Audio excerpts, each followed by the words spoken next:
Hello everyone, apa kabar? Semoga dalam keadaan sehat selalu ya. Di kesempatan kali ini, saya ingin berbagi pengetahuan tentang problems with subject-verb agreement in TOEFL test. Nah, kali ini kita sudah masuk pada part yang kedua ya. Untuk part pertama, jika Anda belum nonton, silahkan tonton terlebih dahulu. Yuk, belajar sama-sama. Sebelum kita lanjut, saya ucapkan selamat datang di channel YouTube saya. Jangan lupa subscribe dan klik tombol lonceng.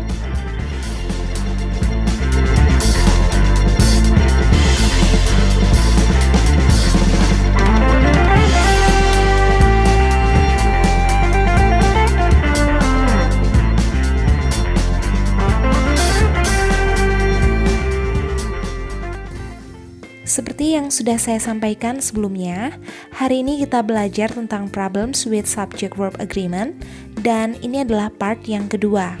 Part pertama Anda dapat menonton di link yang ada di pojok kanan atas. Pada part kedua ini, saya akan pertama membahas tentang make inverted verbs agree. Apa ini maksudnya? Jadi teman-teman, dalam bahasa Inggris ada yang namanya inverted verbs. Nah, kadang-kadang kalimat bahasa Inggris itu subjeknya berdiri setelah verb. Kadang dia berdiri bentuknya subjek duluan baru verb. Tetapi kalau dalam inversion itu berdiri verb duluan baru subjek. Ini dapat terjadi after question words, bisa juga place expression atau keterangan tempat, bisa juga negative expression, omitted conditionals, dan terakhir comparisons. Jadi untuk kalimat-kalimat dengan kata-kata berikut, mereka harus kita hati-hati melihat verbnya. Karena ketika subjek dan verbnya ini mengalami inversion atau inverted, maka ini akan sulit bagi kita untuk melokasikan mereka atau menentukan. Karena ini kadang juga hal yang membingungkan ya teman-teman. Contohnya, ketika saya punya kalimat dengan question words seperti where do you live? Nah, ada kata where di sini sebagai question word. Kemudian setelah question word ini verb duluan yaitu do. Baru setelah itu subjeknya yaitu you. Nah, verb duluan baru subjek kan dalam kalimat ini. Maka dia mengalami yang namanya inversion. Seperti itu ya teman-teman.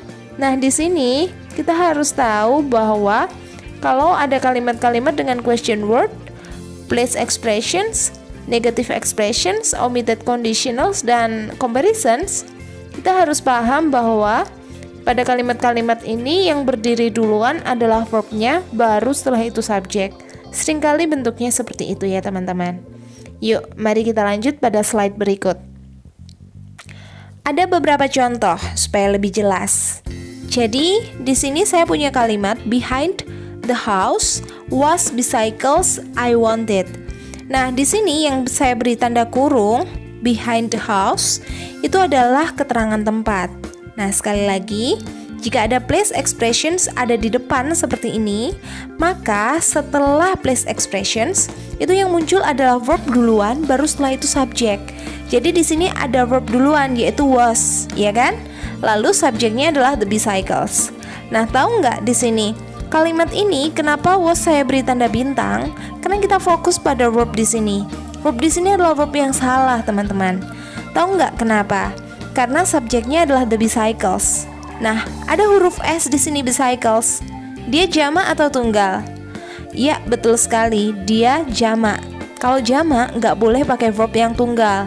Was itu adalah verb tunggal, maka dia salah. Semestinya di sini pakai were. You understand? Gitu ya. Lanjut ke yang nomor 2. Masih sama kalimatnya, mirip. Behind the house were the bicycle I wanted. Nah, di sini subjeknya bukan the house ya, tapi the bicycle.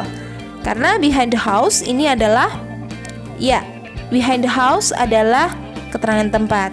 Subjeknya adalah the bicycle, verbnya adalah were. Boleh nggak? Nggak boleh juga, karena the bicycle ini tunggal. Oke. Saya akan tampilkan di sini ada tabel dengan subject verb agreement after inverted verbs. Jadi kalau ada question, kalau ada question, kemudian negative, place, conditional, kemudian comparison, maka yang muncul verb duluan baru subjek ya. Jadi after question words seperti ini, negative expression, place expressions, condition without if, lalu comparisons, dan kalimat-kalimat ini maka verbnya agrees with the subject, which may be after the verb. Seperti itu. Jadi kita perhatikan subjek yang di belakangnya, baru pastikan subjek itu verbnya sudah sesuai. Apakah subjek jamak, lalu verbnya juga harus jamak. Jadi seperti yang sudah saya sampaikan di video sebelumnya ya, kalau subjek jamak maka verbnya harus jamak. Kalau subjek tunggal maka verbnya pakai yang tunggal. Kayak is, am, are, itu kan kalau is itu tunggal, kalau are itu jamak. Seperti itu ya teman-teman. Nah, saya akan lanjutkan dengan beberapa latihan terkait dengan subject verb agreement yang mana after inverted verbs. Mari kita praktekkan dengan beberapa exercise atau latihan berikut ya teman-teman.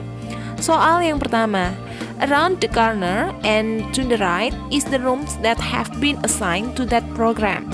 Dalam kalimat ini sudah tampak jelas sekali bahwa around the corner and to the right ini adalah keterangan tempat, ya kan? Kemudian is di sini adalah verbnya dan the rooms itu adalah subjeknya. Nah, kalau kita perhatikan the rooms di sini sebagai subjek, lalu dia diikuti atau diawali dengan verbnya yaitu is, maka dia salah ya teman-teman. Maka kalimat ini adalah kalimat yang incorrect karena the rooms jamak dan is itu adalah tuh. Lanjut ke nomor 2. Where is the students playing football? Di kalimat ini merupakan kalimat tanya, ya kan? Where di sini adalah kalimat kata tanya. Kemudian the students ini adalah subjeknya, lalu verbnya adalah is. Apakah boleh? Tidak boleh. Karena the students ini adalah jamak, sedangkan is ini adalah untuk tunggal. So this is incorrect. Saya lanjutkan dengan yang nomor 3. The computer programmer was unaware that there was so many mistakes in the program that had written. Nah, dalam kalimat ini kita fokuskan setelah kata that, ya kan? Nah, setelah kata that, di situ ada there was so many mistakes. Nah, di sini there dia sebagai keterangan tempat, ya kan? Nah, kemudian kalau ada keterangan tempat, setelahnya ada verb, lalu setelahnya adalah so many mistakes di sini sebagai subjeknya. So many mistakes di sini jamak, sedangkan was itu untuk tunggal. Boleh nggak? Nggak boleh lagi. Teman-teman, kita lanjut pada jenis subject verb agreement, masalah yang lain, yang nomor 4. Make verbs agree after certain words. Certain words in English are always grammatically singular. Jadi ada beberapa kata dalam bahasa Inggris yang mana selalu dianggap sebagai tunggal. Contohnya di kalimat ini, everybody is sleepy after listening to grandma's story. Nah, dalam kalimat ini kita tahu bahwa everybody itu sebenarnya semua orang itu jamak ya, lebih dari satu. Namun dalam kalimat bahasa Inggris, everybody itu dianggap sebagai satu kesatuan, sehingga dia adalah singular. Sehingga kalau singular pakai is. Begitu teman-teman. Jadi meskipun dalam kenyataannya everybody itu adalah banyak orang, tapi tetap dianggap satu kesatuan. Kata-kata yang lain yang dianggap sebagai singular atau tunggal ada dalam kotak berikut. Anybody, anyone, anything, everybody, everyone, everything, nobody, no one, nothing, dan seterusnya. Contoh, saya berikan latihan sebagai berikut.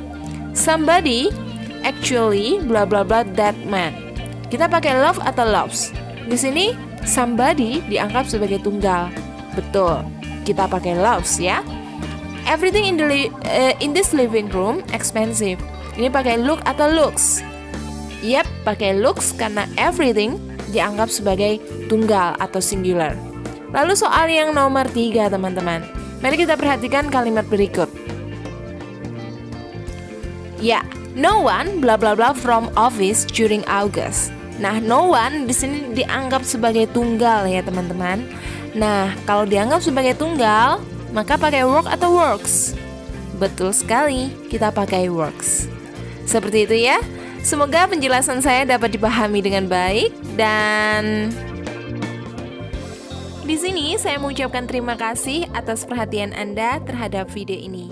Terus dukung channel saya dengan subscribe dan jangan lupa bunyikan loncengnya agar Anda dapat terus menerima notifikasi apabila saya mengupload video yang baru.